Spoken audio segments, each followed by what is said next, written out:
I'm super appreciative that we were able to come up with the coach core values this morning, which like the ironicity of that is awesome.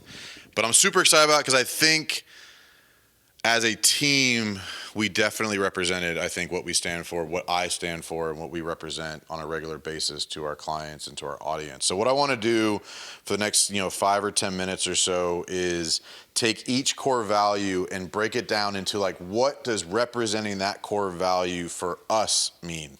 Because I think it's easy as an individual to take something like communicate proactively and interpret it completely differently. Right, because for you, it's going to mean one thing in your head because you can visualize yourself. Well, what does that actually mean, right?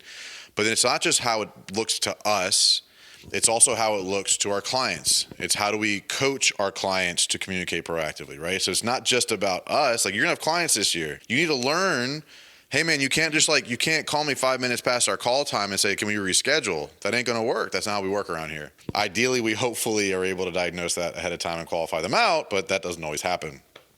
So I'm gonna let each of us kind of give a concept around each. I'm gonna go for the first one. I'm gonna give a concept. We're gonna talk about it. If we agree, it goes on. If we disagree or adapt it or change it, and we'll go around, each of us will add something to each of the core values on how it represents maybe your role within the business, maybe how the business relates to our audience and our clients, or from that kind of perspective. So for me, communicate proactively is anytime we are going to change an expectation. For me, this is huge. Hey, I told you I'd call you next week, or I'd call you at 2:00. The minute I know that's not going to happen, I would like to be, and I would prefer to communicate with you and can be communicated with on that.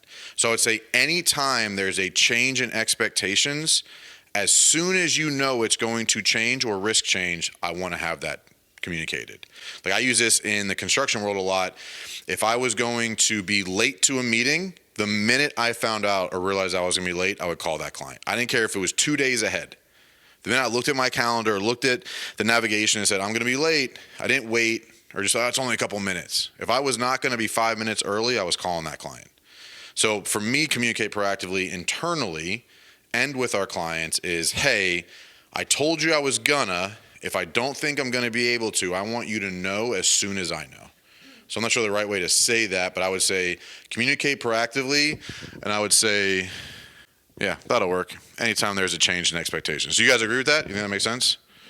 Cool. Well, I think setting the proper expectations from the get-go is very important. I just communicated with a guy yesterday. I'd set a time to call him and said that I'd call him between 12 and 1, and he thought I'd call him at noon to 1 o'clock. So there was probably some things I could have said in there to, say that I'll be calling you between 12 and 1 just because I was on the road. But I think setting the proper expectations whenever you make that next step, when you're engaged in a conversation, setting the proper expectations of, the next steps, time and place and all that. Like that. Do we want to add like 4 next steps specifically? Like set proper expectations to educate people on what's coming?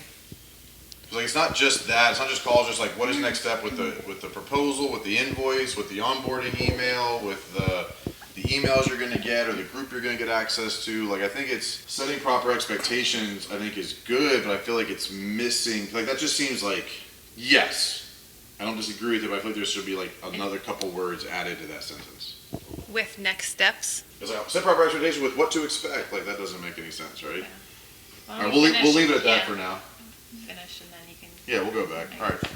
Linz, communicate proactively. What would you add? Proactively. Like what does it look like for us as a business or you as a person to represent communicating proactively? In regards to that, I just remember the first time that we spoke when you were hiring me.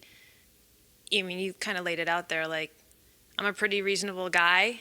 With problems or issues and things like that come up, if I know ahead of time. So for that to me, like that's sort of what it means to me from just like a internal, win rate. Communicate proactively. Hey, you can deal with a lot of stuff as long as you are aware of it, but you can't help people if they don't tell you. So the way I would write that because in the way I think of that is I want you to plan ahead so that we can contingency plan around problems before they happen. Right? So like when you look at like, hey, I want you to know things are going to happen. We have to look ahead so that we can proactively solve a problem as opposed to reactively solving the problem. So I would say like communicating proactively means planning ahead so problems can be solved proactively. Like, I think that's how it works. It's not just like, hey, this is what's coming. It's, all right, I got this, and this. I got this doctor. Oh, shit, I got to tell Mike about. I got that doctor one I forgot about in 2 weeks. Let me let him know. Or, hey, I had that client situation. Or, hey, Jackie, I forgot Jackie's going to be out of town, so we need some help doing this. Or, like, I'm sick and tired of being behind on fucking thank God it's Mondays. Like, so how can we communicate more proactively on that and keep ourselves planning ahead a little bit more effectively? Like, it's easy on everything else because we create a structure for it. That's the one thing you need from me that I have yet to be able to deliver on time if you're not sitting in front of me saying, tell me what to say next Monday, right?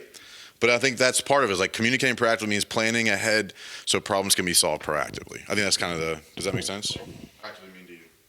I feel like it creates some accountability. So to communicate proactively means that you're showing that you're going to instill trust and show that you're accountable, and they're not going to have to worry about you missing a meeting or dropping the ball somewhere. So I think that accountability and communicating proactively kind of go hand in hand. Okay. That's kind of how I see it. Ryan, you want to know this? No. What does communicate proactively mean to you, Ryan? Talk. Got it. Okay, thanks, Ryan. Glad you're here. Hey, everybody, Ryan was here. You know what to do. All right, so I think we're good with that. As describes, I think those 4 points all effectively communicate what that means from a core value perspective for us.